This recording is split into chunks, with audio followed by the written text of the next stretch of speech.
চমৎকার একটি সেটিং। এই সেটিংটি শেখা সবার প্রয়োজন, কারণ আপনার হাতে থাকা মোবাইল ফোনটি আমরা দেখা যাচ্ছে প্লে স্টোর থেকে অনেক সময় অনেকগুলো অ্যাপস ইনস্টল করি। ইনস্টল করার ফলে হয় কি, নেক্সট টাইম আমাদের অ্যাপসটির কাজ শেষ হয়ে গেলে করা হয় কি, আমরা অ্যাপসগুলো আনইনস্টল করে দিই।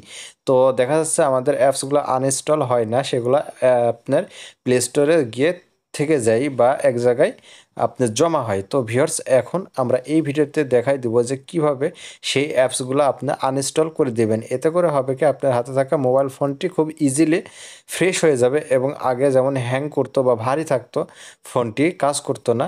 এখন আপনার কাজ করতে একটু আরামদায়ক মনে হবে বা আগের চাইতে অনেক বেশি ভালো পারফরমেন্স দিবে আপনার হাতে থাকা স্মার্টফোনটি। তার জন্য যেটা করতে হবে, ফার্স্টে আমাদেরকে প্লে স্টোরে প্রবেশ করতে হবে। প্লে স্টোরে আসার পরে ঠিক এমন ইন্টারফেস আপনার সামনে শো হয়ে যাবে একইভাবে।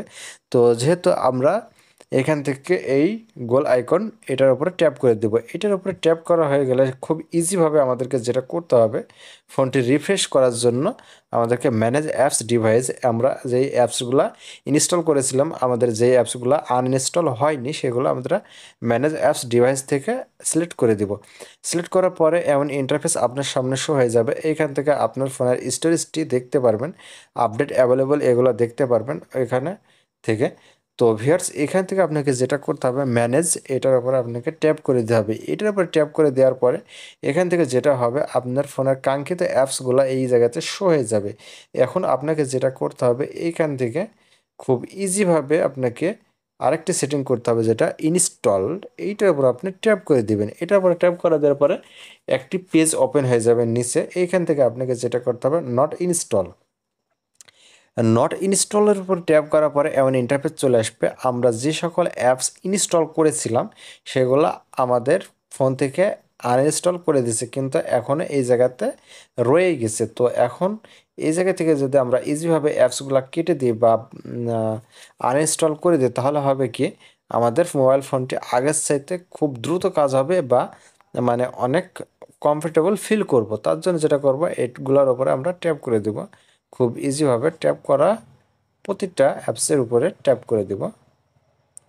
এই যে ট্যাপ করা হয়ে গেলে সবার শেষে কর্নারে একটি অপশন দেখতে পারবেন, টাচ রিসার্কেল। ঠিক আছে, এখান থেকে টাচ রিসার্কেলের উপর ইজিভাবে আপনি ট্যাপ করবেন এবং রিমুভ করে দেবেন। তো ভিউয়ার্স, আমাদের কাঙ্ক্ষিত অ্যাপসগুলো এখান থেকে রিমুভ হয়ে গেছে। একবার আপনারা ফোনটিকে রিফ্রেশ করে দেবেন। রিফ্রেশ করার পর যেটা করবেন, উপর থেকে নিচে টান দেবেন এবং রিফ্রেশ করে দেবেন। এতে করে হবে কি, আপনার ফোনটি এখন দেখেন যে আগের চাইতে খুব দ্রুত কাজ করছে বা ফ্রেশ হয়ে গেছে। আপনার র্যামটিও আরও ক্লিয়ার হয়ে গেছে। ঠিক আছে, তো ভিউয়ার্স, ভিডিওটি যদি ভালো লাগে, একটু যদি উপকার হয়ে থাকে, তাহলে অবশ্যই অবশ্যই এই চ্যানেলটি সাবস্ক্রাইব করে চ্যানেলের পাশে থাকবেন, কারণ আপনার একটি সাবস্ক্রাইব আমাদের জন্য খুবই গুরুত্বপূর্ণ। ঠিক আছে, তো ভিউয়ার্স, ততক্ষণ ভালো থাকবেন, সুস্থ থাকবেন। আসসালামু আলাইকুম।